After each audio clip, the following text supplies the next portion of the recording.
What's up, Tanner J-Man Show Nation? This is Tanner Lee, one half of the Tanner J-Man Show, and on behalf of myself and my co-host Josh the J-Man Munt, we appreciate you listening to our podcast. If you're a new listener to our podcast, please subscribe wherever you get your podcasts at. If that happens to be on Apple Podcasts, please give us a rating and review, as that helps us out a bunch. Watch our podcast live every Monday night from 6:30 to 7:30 Eastern Standard Time on the ISC Sports Network, and make sure to give us a like on Facebook and a follow on Twitter and Instagram at Tan and J-Man Show. Now sit back, relax, and enjoy some hot takes, topics, picks, and more on a brand new episode of the Tan and J-Man Show.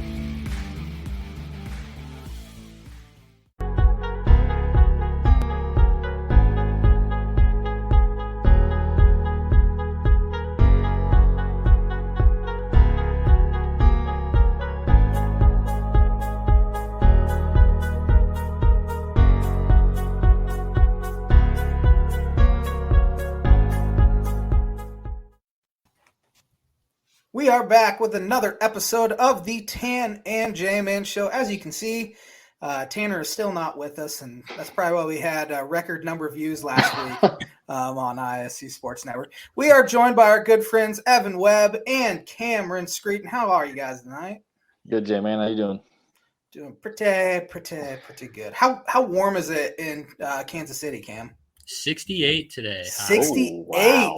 Feeling great. Feeling Gosh, great. that's amazing. I think it's like 52 here, but in late February it feels like 75. Yeah, here it touched like 60. Yeah, Really I was walking good, around with no coat on today. It was glorious. But another episode of the Tan and J-Man Show. We got college hoops. We have college hoops, and maybe we'll sprinkle in some baseball or something like that. Before we get going, I have a trivia question for you guys. It's actually an NBA trivia question.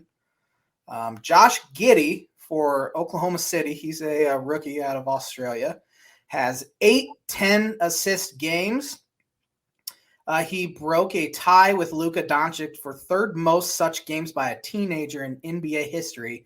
Who are the two players with more 10-assist games as teenagers in NBA history? So you guys can have your answer at the end of the show. But Birdie Bogey is brought to you by Noble Gnome LLC for fresh, locally grown, nutrient-dense produce from Bryce and Katie Romine of Mentone, Indiana. Like them on Facebook, follow them on Instagram, and check out their website, noblegnomellc.com, to get some veggies. I say we just start out with, well, it's President's Day, and Tanner gave me this idea. So he wants us to give a Mount Rushmore of sorts. I guess we could do an NFL Mount Rushmore, an NBA Mount Rushmore, and then a Major League Baseball Mount Rushmore. So who is on your guys' NFL Mount Rushmore? I mean, you got to have Tom Brady on there, I feel like. Absolutely. Yeah. Much as we don't want to say, but. Yeah, Tom, I'm trying to think. Would Peyton be in that top 4? I mean, definitely an argument. Yeah. It's depending like different positions. I was going to say, if we do like a different position, like the best quarterback, best running back, or could it be just best 4 ever? Yeah. Which it'd be pretty easy to pick 4 quarterbacks, I guess. Right. Maybe you could put like a Jim Brown on there or something. Mm-hmm. Yeah. Maybe a Walter Payton. Bruce Smith, I think he's the all-time. I know a lot of people would put like Lawrence Taylor on there, but we weren't old enough to watch him. Aaron Donald's probably going to be he's done. Yeah, he's trending up to that Mount Rushmore. He might be. I think I said this last week too. He might be the best football player I've ever seen. Yeah. He's unbelievable. It's ridiculous, and he's undersized too, according to people. But then he takes his pads off, and it's just he has 20-pack abs. Abs I could literally only dream of. Like some other world I'd have to go to in order to get those abs, because I don't have that sort of work ethic. Video of him in the parade of him taking his shirt off, and I was like, that is a large man. Was a strong man. Yeah. Jimmy Brown. Receivers. I'm trying to think Jerry Rice. Jerry Rice. He'd probably be in that top 4. Mm-hmm. Brady, Jerry Rice. I don't even know who would be considered the greatest defensive back of all time. We had just always heard like Champ growing up. Yeah. But I don't know before that. I I don't really know. I mean, Ronnie Lott, I guess, was Lott. good back in the day. Dick Night Train Lane, I think his nickname was. I think he's the all-time interceptions leader. Of course, Rod Woodson was good when we were growing up. So was Charles Woodson, too, for that matter. Yeah, he was. The NFL's Darrell Revis had like 3 or 4 years where he was unbelievable. Yeah, Revis Island. I remember that. I wonder if he's even going to be a Hall of Famer. Yeah, I just remember that stretch where he was like insane. Yeah, he when was that? I remember him coming out of Pitt, and then he had like a 4-year stretch, as you said, where he was just ridiculous. But then he got hurt and he got traded to Tampa Bay, I believe it was. He wasn't as good. So I don't know if the Pro Football Hall of Fame will put him in based off an unbelievable 4 or 5 year stretch. Yeah. But I mean, you have other guys where their peak was shorter, I guess. Yeah. That's a good one though. It's almost easier to do like a Mount Rushmore of the past 20 years or something. Yeah. So that's what we watched. But yeah, the NFL is more difficult than the NBA, I would say. You got MJ, Kobe. You got Jordan, yeah. When you could, like, obviously, like Wilt or Kareem, maybe. Yeah, Magic. LeBron, maybe. Yeah, LeBron. Yeah, you almost have to put him on there, or people will be mad at us. Jordan, LeBron. Kobe, Shaq. Yeah, Shaq was dominant. Shaq was dominant. I wonder if he would have stayed in Orlando, if he would have I mean, his legacy would have still been pretty dang good. They couldn't win a championship, but the fact he went to a championship with Orlando's saying something in itself with him and Penny Hardaway, and then Illini, Nick Anderson missing a bunch of free throws to choke it away. But yeah, Wilt might be the greatest player ever. No one even really talks about it because it was a different era, but he was putting up 50 points and 30 rebounds a game back then, which is just insane. I mean, Bill Russell you throw on there too. I mean, there's so many stupid names. And yeah, Bill Russell was the winner, and he was a great defensive player. Yeah, that's a good one. Freaking Tanner making us think on a Monday night. Baseball is probably the most difficult. Yeah. I'd put Bonds on there. And he should be in the Hall of Fame. I think he should too. I think you put Trout on there, even though he's not done yet. Yeah, the numbers he's putting up have literally never been seen before. Yeah, he's unbelievable, and he just keeps getting better. It feels like every year. He was hurt last year, right? For majority of the season.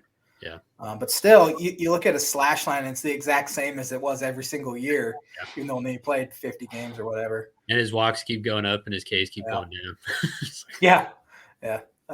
Which is scary because that was the one thing. He'd strike out like 170 times a year. But, I mean, he'd still walk and all that. But the fact is K rate's going down while he's still hitting tanks. It's impressive. Yeah, and he's still stealing bases, too. He's still fast. Yeah. It's a good one. From New Jersey, too. You don't see cold weather high school players. Yeah. I think he went, 25th overall or something in 2009. Yeah. But, yeah, he should be on there. Did the Cardinals – sorry to go off topic. Did the Cardinals take Randall Grichuk right before him? Is that who they picked? The Cardinals. So the Angels took – The Angels took Trout, and then the Angels took Randall Grichuk after him. Okay, maybe I had it. Or maybe Grichuk was first, Trout was – I don't remember. But the Angels had like back-to-back picks, or it was like they picked 25th and 27th or something like that. Okay. Then I was wrong. I was hoping to get a Cardinals dig in there, but never mind. I wish we could get a Cardinals dig in there. You know what? If my internet allows me, I think I'm going to go look up when Trout was drafted. Or who was drafted before him, because really the class was not that good, I remember. Did you see today that the MLB Players Association and Major League Baseball got together and their meeting lasted more than 15 minutes like it did last time? crazy. What's going to happen? I honestly don't know. I don't know either. I mean, what is it? All the players are pushing for kind of to get away from that 6-year.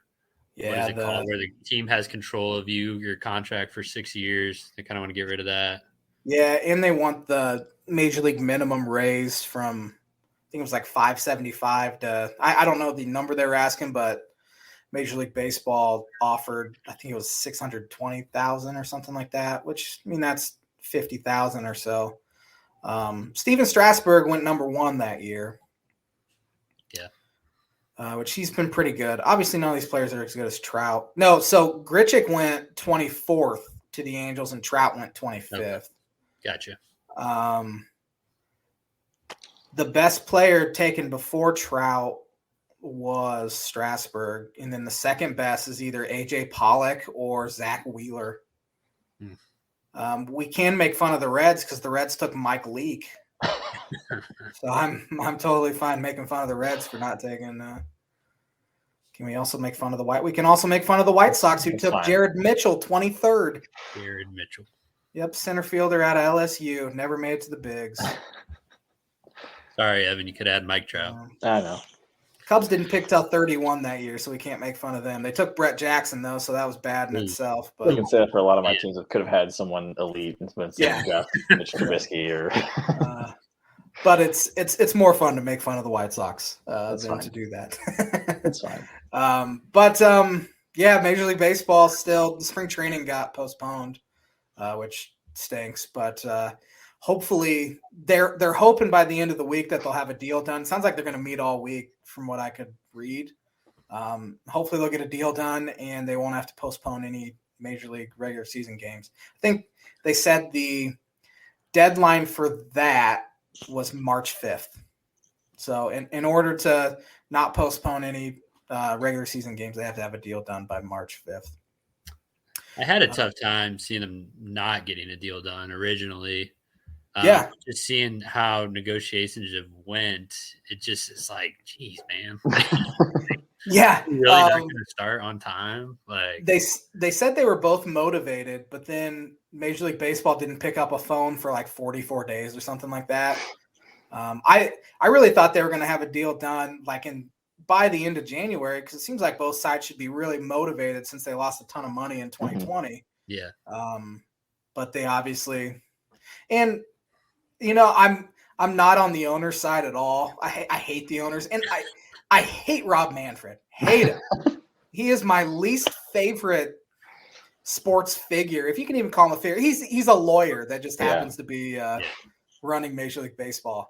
But he is clearly not on the player side. And, I mean, I kind of understand it because the owners are his boss, essentially. Yeah. But you look at, like, the NBA where Adam Silver is such a player's commissioner, and that's just it hasn't – even Roger Goodell is so much more of a player's commissioner now than he was even 3 or 4 years ago. And we still hate Roger Goodell. It's the sad part. Yeah, we still hate Roger Goodell, but I'm finding myself liking him more and more every time Rob Manfred opens his mouth.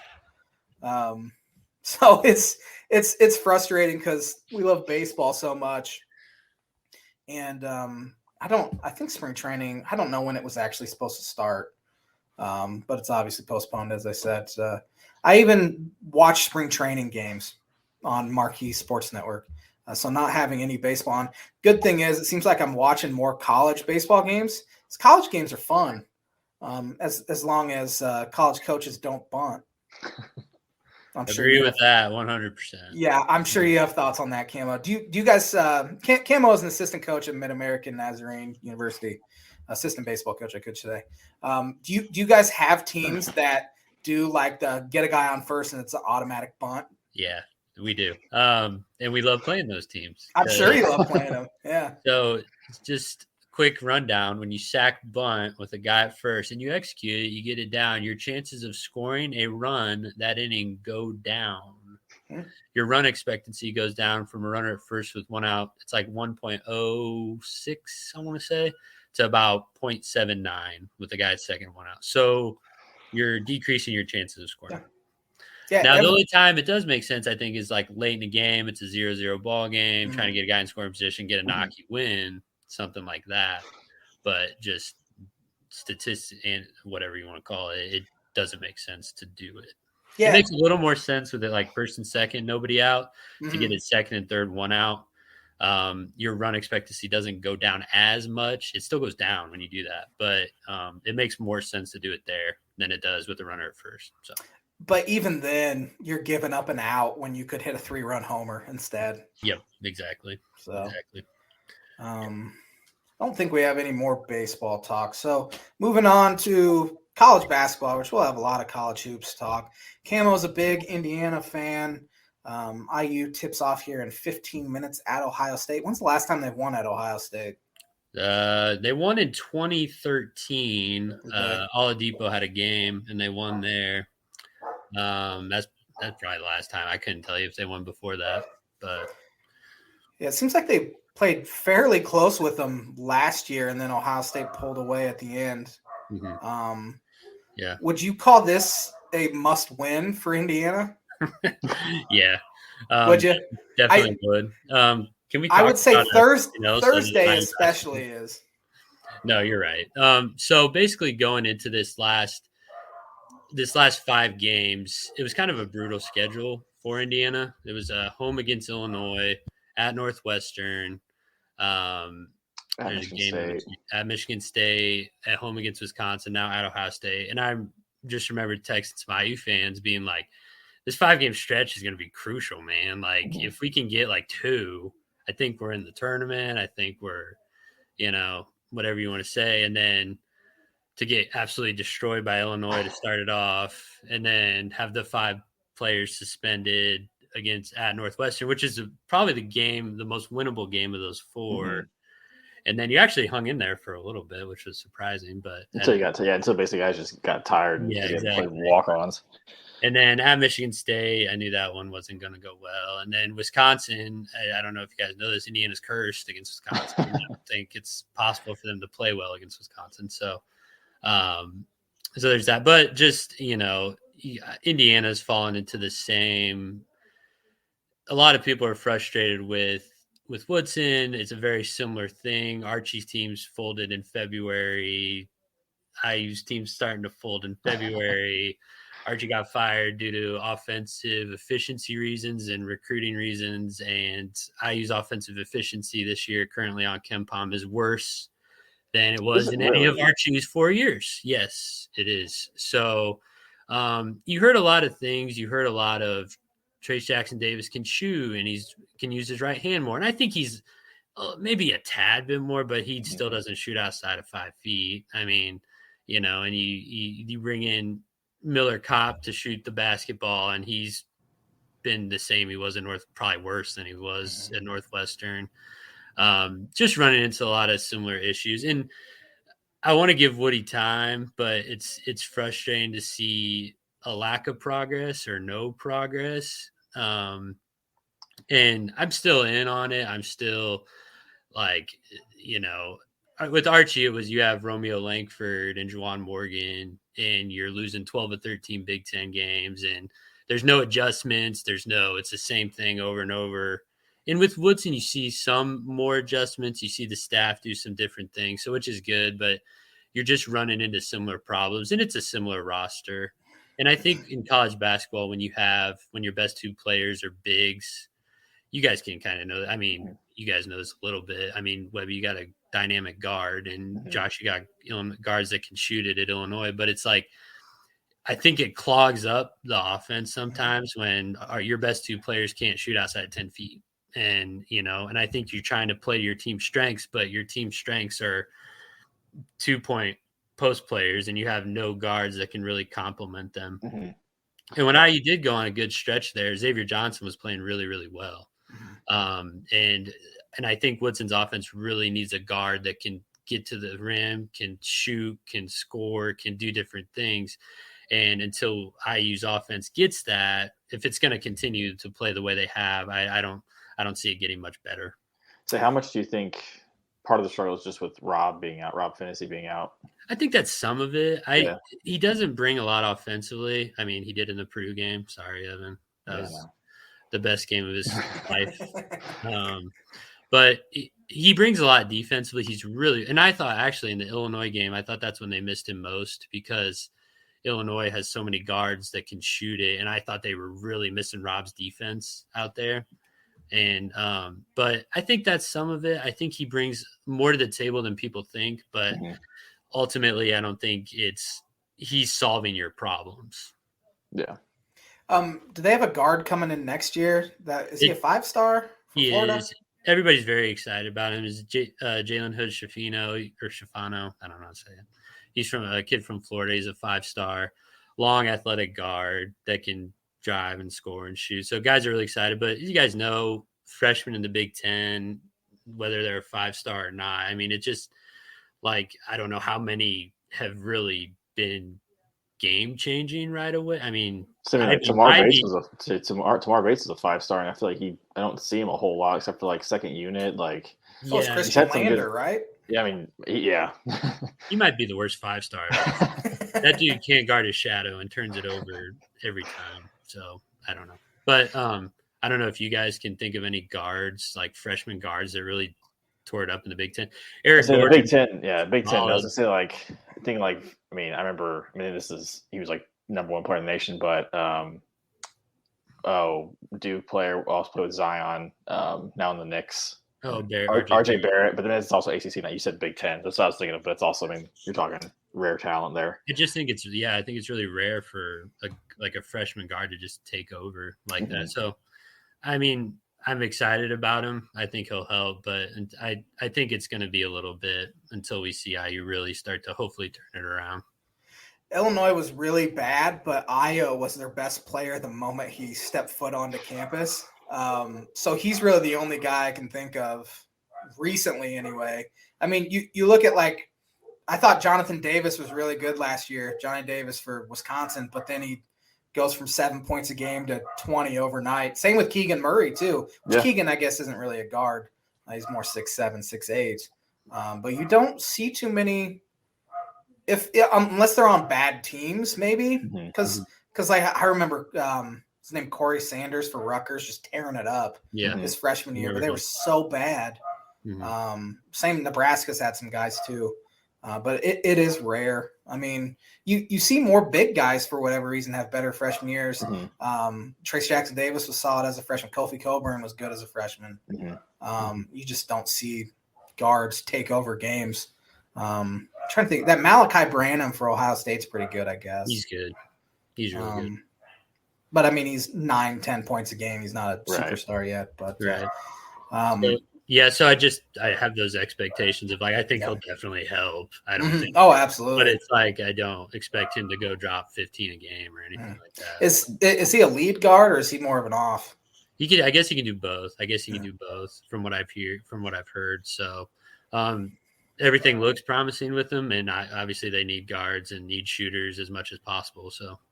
Do you see any guys? Obviously, I think coming into the year, everyone thought Trace Jackson Davis was leaving after this year. Do you see him sticking around another year? I mean, I know the mock drafts don't really have him any higher than they've had him in the past, if not lower. And then obviously you've got the COVID situation. Do you see any guys sticking around that might have left after this year? I think so. I heard Race is going to come back potentially another year, which is good. TJD is kind of a coin flip for me. He kept saying one more year going into this year.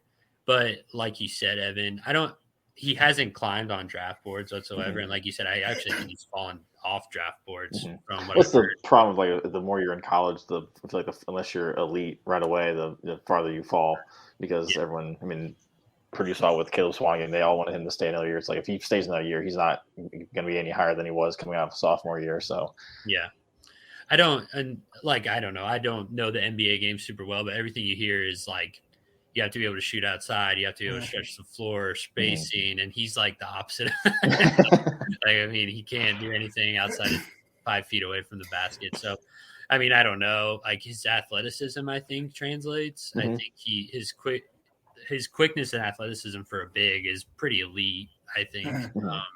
But until he develops I even think he's got to become more skilled offensively. And I mean, I just don't see him being like an NBA guy. So I hope he sticks around another year. I think he brings enough to the table, but also I think I don't want to see another race in him clogging up the paint without anybody out there. So it's weird that I almost say I want him to go. I don't want to say that, but like, does that make sense? Like, I just I want to see something different. I want to see something a little more modern offensively. Now, if he can develop a jump shot or something like that, I think obviously that would help. But I think it's going to be a big offseason. I really want to see how Woodson can develop these guys. I think if we're a similar team as we have been the past 2-3 years, it's just, I don't know what we're doing. I don't know the mission. I don't know the focus going forward. I don't know why we fired Archie then.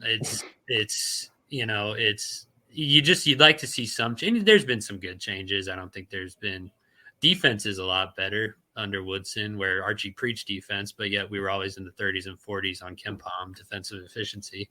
And I think we've been consistently in the top 20 this year. So that's a positive, but yeah. Going back to TJD and leaving, I think the name, image, and likeness thing will play a major role, because I think I wish some of these guys, I wish it was kind of public to know what the money is that they're getting. Because I wouldn't be surprised if he's making more now than he would with like a G League contract. So I think that could play a role. I know it could play a role with Kofi Coburn coming back too, because there's already been rumors about that. Because he's kind of in the same boat as Jackson Davis. He dunks and he can maybe hit a 10-footer every once in a while, but he's slow. He's not a good athlete. He's just powerful, and that doesn't work in the NBA. So I just don't see him ever playing a minute in the NBA, which is why it's wishful thinking. But I hope he comes back. But I mean, they're kind of in the same boat, and I think I saw an estimate that Kofi was making $750,000 or so this year. Dang.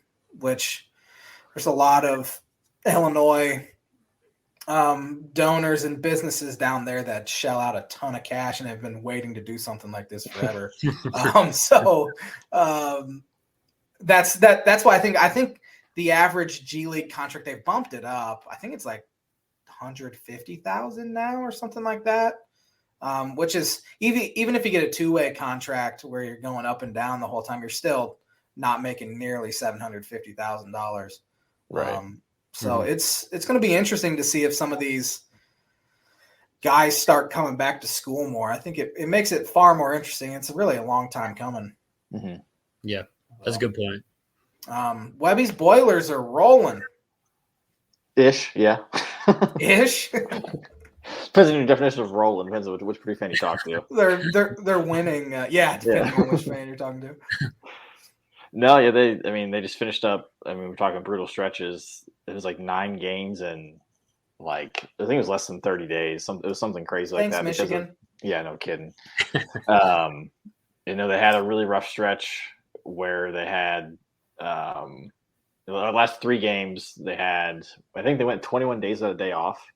Which is, and you could definitely tell the last 3 or 4 games when you had games at Northwestern, games home against Maryland, where it took a miracle to pull that one out, despite a really weird officiating call.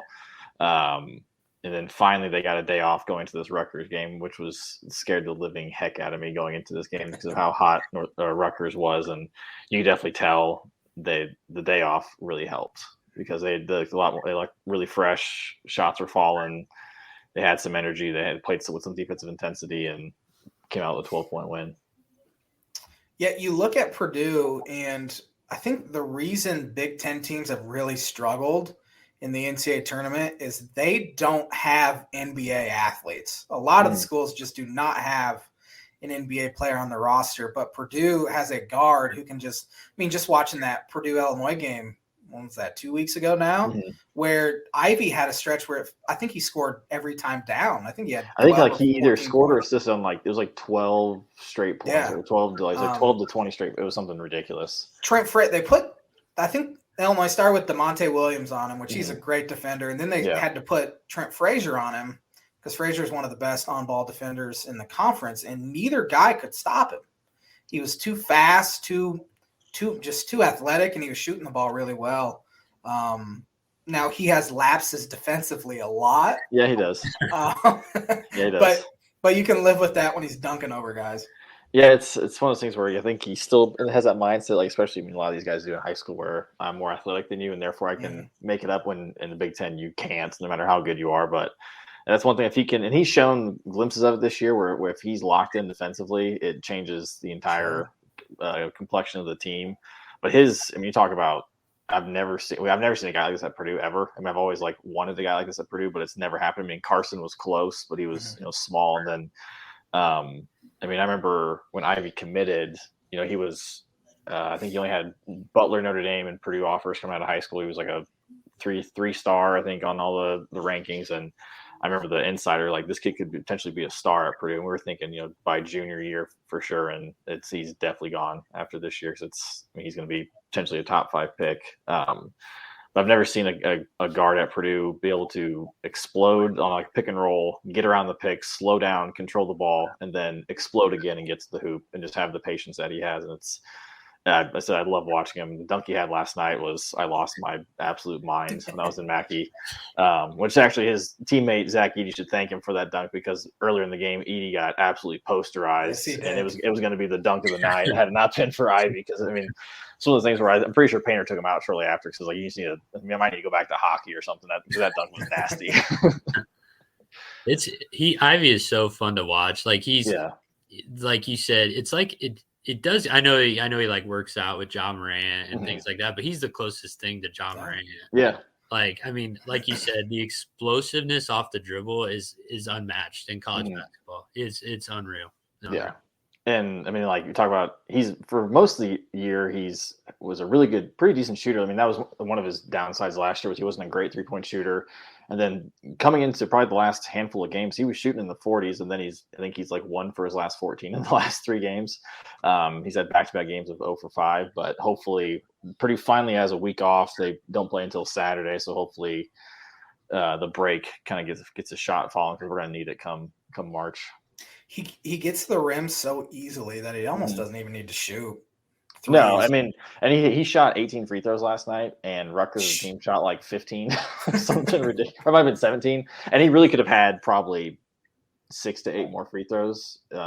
He got hit a couple times that weren't called. He got hit in the head once that wasn't called, but thankfully he was making them, because that's been another thing with Purdue, is the ups and downs of we'll go one game of shooting 80% and then one game of 50% from the free throw line, and it causes a lot of stress in my life. It seems like Purdue's been a mediocre free throw shooting team for a decade now. Yeah, it's and then the best part is when all the fans say they should probably practice free throws. I guarantee they're practicing free throws. I don't think you have to worry about that. How have the message boards been? Have they been on the Fire Painter bandwagon at all this year? Maybe after they lost to Rutgers? No. I hope so. I love the Fire Painter. Me too. Get them out. It's just been ridiculous. After every loss, and we've only lost 4 games, which I keep having we've lost 4 games. I had someone tell me after the IU game that Purdue was a Purdue fan, tell me we're just a mediocre team. That's what we are. I'm we lost 3 games, and it's January. The biggest thing is honestly, people just ripping on Ivy is a big thing. They're his defensive, lapses, which is understandable, but then there's just people that say he's just, he's all about himself, which I don't think that's the case at all. You'll see, they'll show him on the bench and he's talking to Painter, and his eyes are locked in with Painter. He's definitely buying into what Painter is saying, which is really cool to see. You'll see after even a bad game of, this is maybe a round of 32 team like that. It's just all that fun stuff of, we'll be lucky to get past the first round and all the fun stuff that you see on the message boards. Message boards are a scary place. Oh, they can be, yeah. Tanner and Andrew, our buddies who I do a Purdue podcast with, they are smart and stay away from the boards whenever Purdue loses, and I, for whatever reason, don't. And it's just a mixture of being incredibly frustrated and mad and laughing at just some of because it's always the people who never post always come out when Purdue loses, and they're just there to, I think they're only happy when they're miserable. Yeah, there was speaking of message boards, I forget what game it was for Illinois where they put up like 52 points in the first half and they only scored 30 some in the second half and they still won by like double digits or something. And there were guys on the message boards like Underwood makes 0 adjustments. His teams are the same every single year. I'm thinking, do you guys remember the John Gross days where ball screen, jack up a 3, ball screen, Mav Morgan fumbles the ball out of bounds, ball screen, 48 points. It's just they're so asinine, these people. But it's always fun when, because Purdue's had some games where they've I guess what you could say blown. You could say the other team came back from 20-point or double digit leads or whatever it may be. And you'd think that Purdue's the only team in college basketball that's ever given up a 20-point lead or a 15-point lead, and it just shows how people, have such a myopic view of only watching Purdue. I mean, I remember I saw something. It was there was a game on last week, and the team that won, I think, blew a large double-digit lead, and the announcer was like, "Man, you think you'd be concerned about this team blowing double-digit leads, but they're 22-4, and that team was Duke." So it's. Yeah, it happens, but yeah, Illinois about did it at Michigan State on Saturday. They were up 16 with 9 minutes left, and then Tyson Walker could not miss, and it's then a 2-point game with 47 seconds left. I was watching the end of that game, and of course, Izzo had been riding the officials all game, so Kofi picks up a 3 seconds call that he hasn't gotten ever. Just Michigan State hit a 3 to cut it to 5. Then next time down, Kofi picks up a 3-second call, which he hadn't picked up one of those. I don't remember picking up one in his college career. And then all of a sudden, there at the Breslin Center, he's picking up one. They found a way to win, but fans are stupid. The officials are just I'm sick of them. They're bad. Sick of the officials. Yeah, they're bad. Tom Izzo. Sick of the officials. I'm sick of the officiating. He's gotten more calls than any other coach in the history of college basketball, not named Mike Krzyzewski. But yeah, Tom Izzo, he just doesn't stop whining. And that's his thing. I know he hates his team too. Can't stand them. Yeah, it's very evident. They haven't been the same since Winston left. No, it's crazy. Like watching, I've watched a few of their games just either with my fiance being out. You got to watch that game. I watched the Illinois game. It's like I don't like this Michigan State team. I'd never like them, but it's like usually there's somebody wow, Winston's awesome. Miles Bridges is amazing to watch, and it's like he's got a bunch of dudes just. Pretty average. They've got something. They've got the Michigan State jerseys on, and it's one thing. But they've got some. Some guys can show up, but it's still not Michigan State. Who's their best player? Would you I feel like it's they don't have a go-to. Gabe Brown's their leading scorer, and then Christie can kind of get hot from time to time, and then like you said, Tyson Walker. But it's they don't have a guy. It's who are you going to give the ball? It's Purdue's going to give to Ivy. You got these guys. It's Michigan State. They don't got anybody. I know that Marcus Bingham. He's the second all-time leading shot blocker in Michigan State history, but he is one of the worst players I've ever seen. I think he only played 13 minutes. And of course, he's 170 pounds at 7 foot, and he's trying to guard Kofi Coburn. And I know that's difficult, but he was so bad that I think Izzo played him 2 minutes in the second half or something like that. He hit a 3, which kind of kept him in the ball game early. But yeah, as you said, they don't have a guy. They've had Cassius went from Draymond, Kalen Lucas to I think Bridges. Denzel, to Bridges, Denzel Valentine, Cassius Winston. Yeah, Jalen, I'm blanking on his last name. Plays for Memphis. Oh, Jaren Johnson. Jaren Jackson. Yeah, Jaren Jackson. Yeah. Those guys, and he went to Winston, and now it's Hauser. That's quite a difference. Hauser's terrible too. I think his brother was so much better at Virginia. But you guys want to go around and pick some games here, starting with Indiana at Ohio State. IU's up 6-5 early. First TV timeout. I'm gonna go with Ohio State. I'm gonna take Ohio State. IU's just kind of fallen down the stretch, and like we talked about, they just don't have the consistency at guard to be good in March, to be good in February. So I think Ohio State's a better team at home. Ohio State coming off a loss to Iowa, home loss to Iowa. I think they were 7.5-point favorites. I'm taking Ohio State too. Ohio State needs it if they want to stay in the Big Ten race. I know it's probably unlikely for them to finish even in that top 2, but give me Ohio State. So, Ohio State played just 2 days ago. That's Yeah. I think the one thing that's why I think Indiana might be able to pull this one off. Are you taking Indiana? I am, yeah. Oh, all right. Really? Maybe reverse psychology. Oh, there you go. Yeah. Maybe that fiance of yours rubbing off on you. Well, on our Boiler Breakdown podcast, I've picked IU more often than not, so it may not be. So it's your fault. Okay. Yeah. Has she made you hate Indiana more than you already did coming in? No. Not possible. No. Not possible. Usually I'm pretty good. She's made me.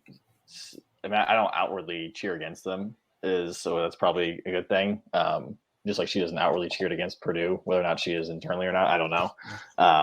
But yeah, usually she just doesn't like me making any sort of commentary on the game whatsoever. Like, even if I say like, "Oh, you guys are 3-point favorites tonight," she's like, "I told you not to tell me anything about the game." Like, the worst was the Wisconsin game because she was at work and I was kind of updating her and I was like, "You guys are gonna run away with this one. This is a blowout." And she came back and then she was not happy with me after it was over.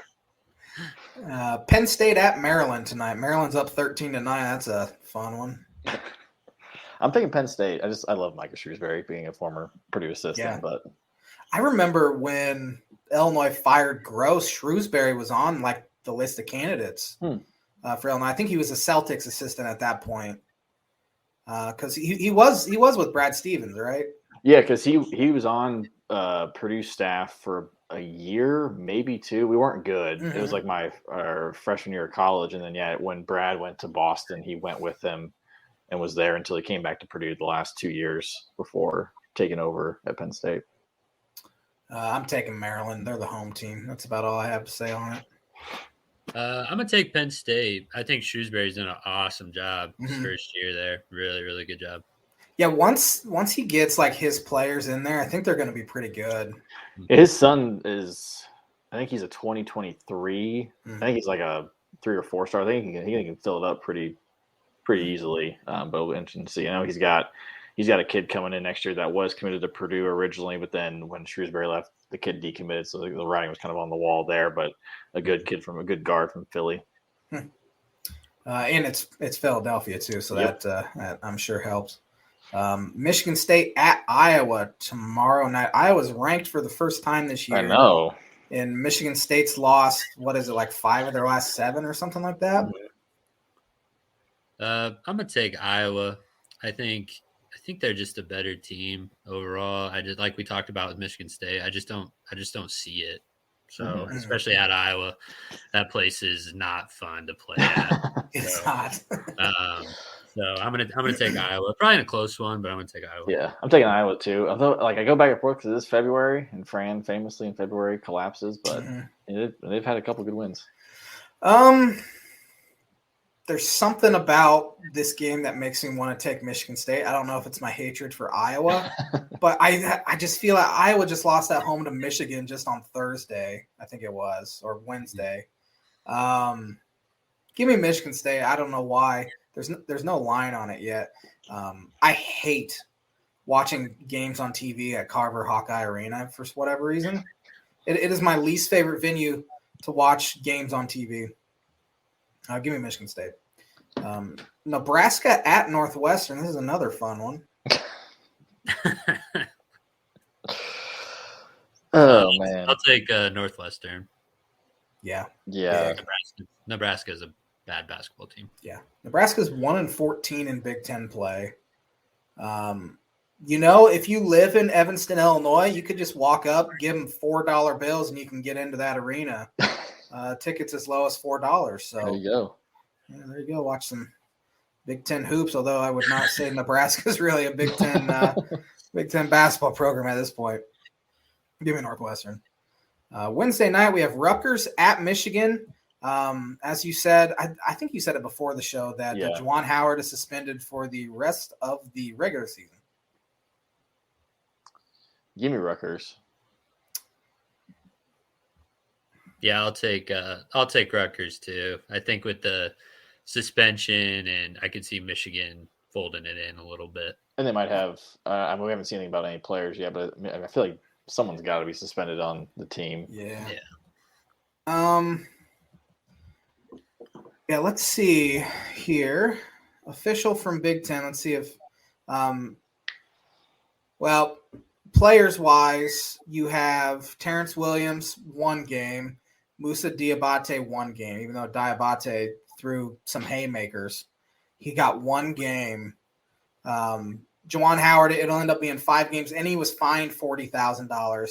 Greg Gard was fined $10,000, and then a Wisconsin player, Jacoby Neath, who I don't think plays. I've literally never heard that name before. He doesn't play.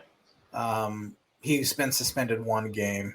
So Diabate and Terrence Williams will be back for Sunday's game against Illinois. I'm not too thrilled with that. And honestly, I'm not too thrilled Howard's going to be suspended for it because he is 0-5 against Brad Underwood.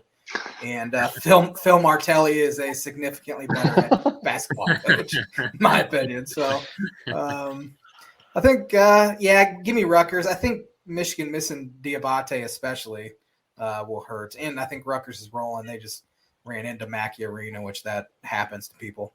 Yeah. Wisconsin at Minnesota. I got Wisconsin. Johnny Davis making a case for National Player of the Year. Mm-hmm. He's fantastic. I think Wisconsin a lot better than Minnesota. Yeah, I think Wisconsin takes that one.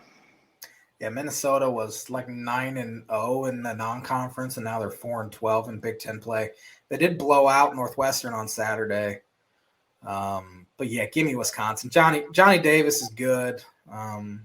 He took over. Did he take over the first game against Indiana? Because I remember the second game, the final 4 minutes, he scored like 12 points or something like that. Yeah, second half of both games, he really took over. And he's got some superstar calls too as well. Yeah, but. yeah, and he Miller Kopp can't contain him, So. And he scored. What was it? 35. Excuse me, I didn't mean to burp on live television, but that happened. 35 against Purdue. Yeah, it was. Yeah, he went absolutely off. I think he shot 5 of 22 at Illinois, which was nice. So must be nice. Give me Wisconsin in that one. Thursday night we have Maryland at Indiana. If Indiana does win this one, that's not good. I'm gonna take Indiana. Yeah. Reluctantly, just because how they've been playing, but they went into Maryland and kicked the crap out of them. So. Yeah, they're like I remember watching that game, and Maryland looked like they wanted to quit about halfway through the first half. It was really bad. Yeah. So I'm gonna take IU. I think at home, and they're better than Maryland.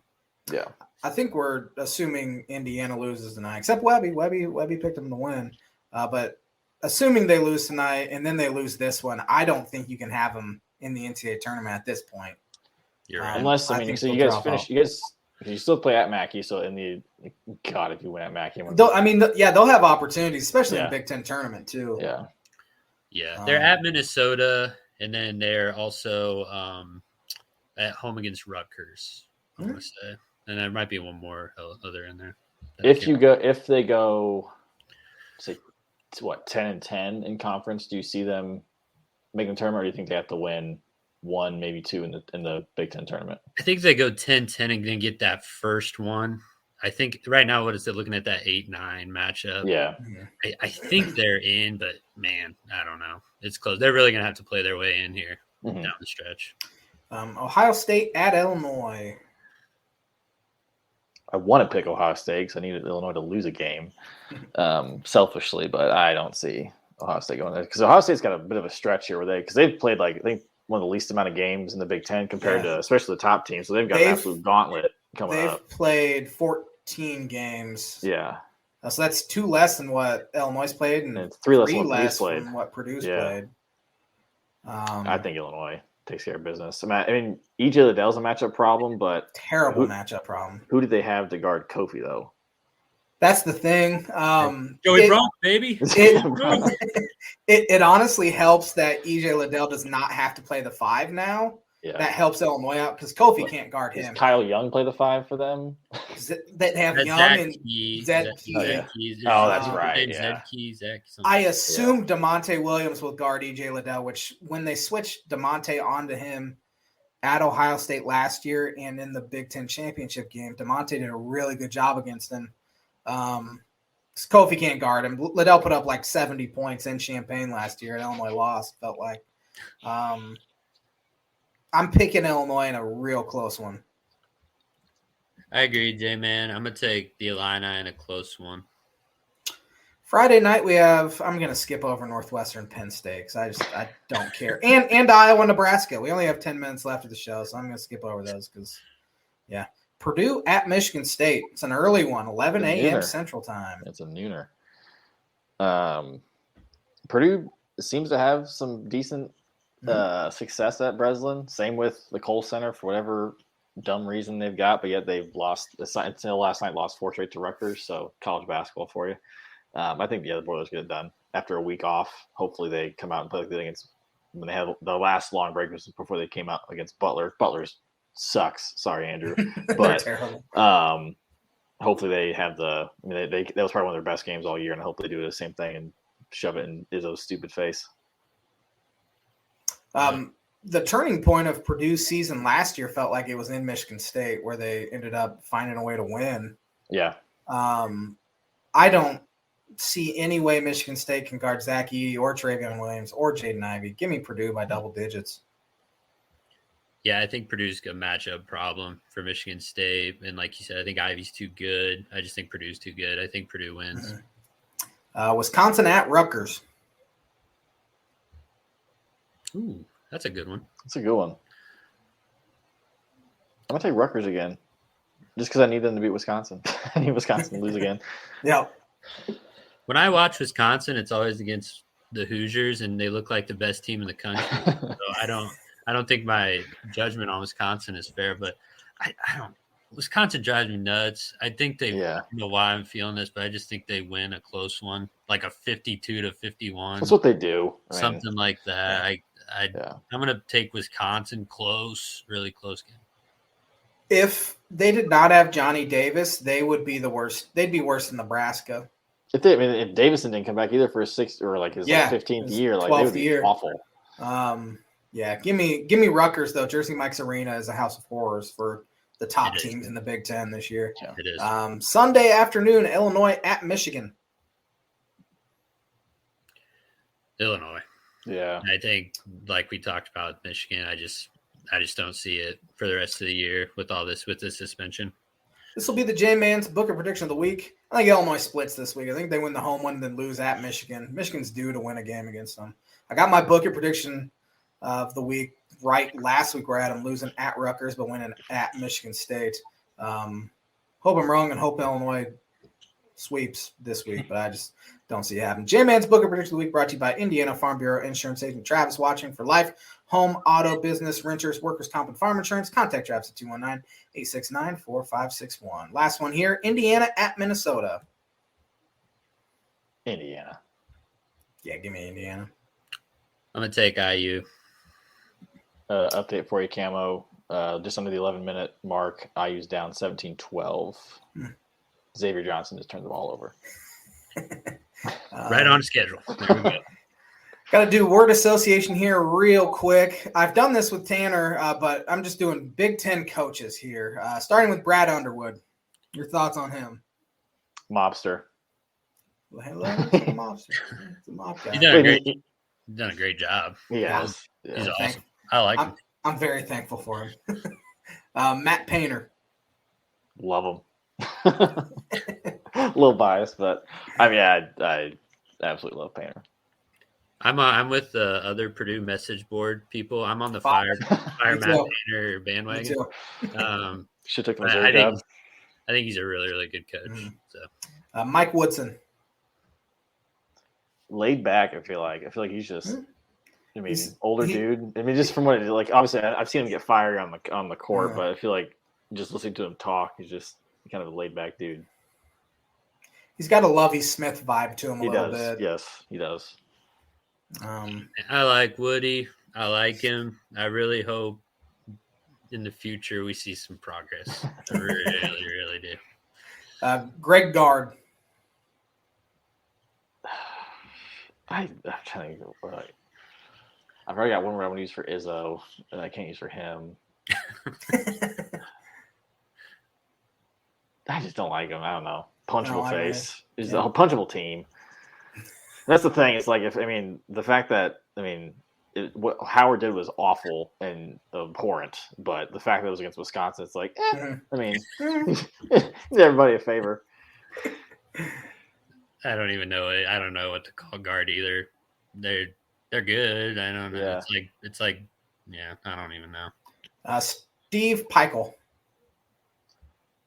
Underrated. I think I like Peichel a lot. I think he's a really good basketball. Rutgers was a dumpster fire before he got there. I think he gets the most out of his teams. For what he's got at Rutgers and just the history and everything, I think he's done a great job. I'm going to skip through a few of these to get your thoughts, just since we're running out of time here. Fran McCaffrey. Does anybody like Fran McCaffrey? No. Iowa people. No.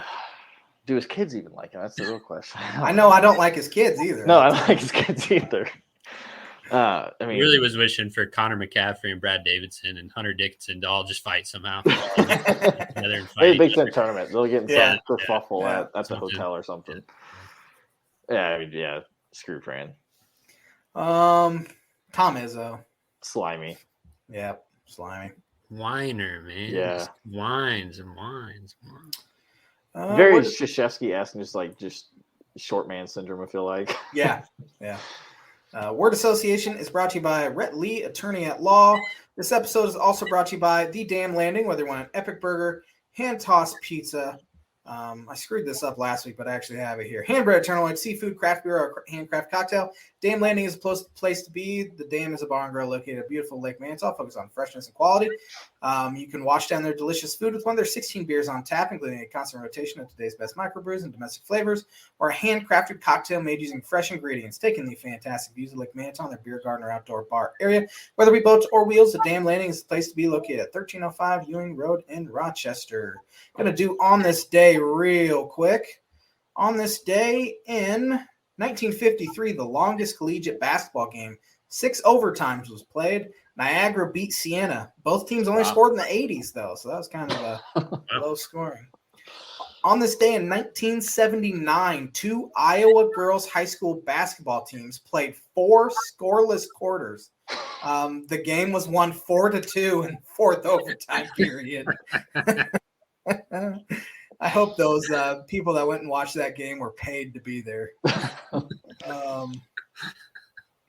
On this day in 1989, Pete Rose met with the commissioner to discuss his gambling. On this day, a lot of Winter Olympics. I don't have a whole lot. On this day in 2021, Australian Open men's tennis, Novak Djokovic of Serbia wins a record-extending 9th Australian Open title. Wasn't great on this day today, but on this day is brought to you by Mooney Woodcrafts. Tanner has a really cool Tan and J-Man show on, and I think he has a Boiler Breakdown one. He does. Yep. That he shows on the show. So go get some stuff from Mooney Woodcraft. Tanner probably has a better read than I do. I literally do not have a read. Birdie Bogey real quick before we go. Josh Giddey of Oklahoma City Thunder has his 8th 10 assist game. It is the 3rd most 10 assist games by a teenager in NBA history. Who are the only 2 players that have more? I have one guess, and I hate it, but it was the first thing that popped in my head. Ricky Rubio? No. Was he a teenager? I couldn't remember if he was. I just knew he was. I knew he could pass the ball. That was a good guess, though. Honestly, my first guess when you started reading the question was like, "Oh, Luka for sure," and then you said tied Luka. I was like, "Oh crap." I wanted to say Trae Young, but was he a teenager when he? No. Okay. At least, I mean, he was He was probably 19, and then he turned 20 during his rookie year. Is this like an should we get it? One's real obvious. The other one I don't think you'll get. Think is straight from high school to the NBA. Yeah. I mean, Kobe wasn't passing the ball that much. So. No. I mean, LeBron, he kind of turned into more of an assist guy. Is he one of them? He is. He has the most. Wow. He had 11. The other guy you guys will just want me to get, you won't get him. Yeah. Stephon Marbury. So, yeah, he had 9. Josh Giddey has 8. But, yeah, that's going to be my next guess, Josh. Oh, Stephon Marbury was Sebastian Telfair's cousin. That's going to do it for the Tan and J-Man show. Thanks, everyone who have watched. Tanner, I'm sure, will have the audio up sometime tonight or tomorrow. Thanks to Evan Webb and Cameron Screeton for joining me and making this show maybe the greatest show we've ever had. Thanks for watching, everybody. We will be back at it next Monday. Tanner will be back as well, so have a great week, everybody.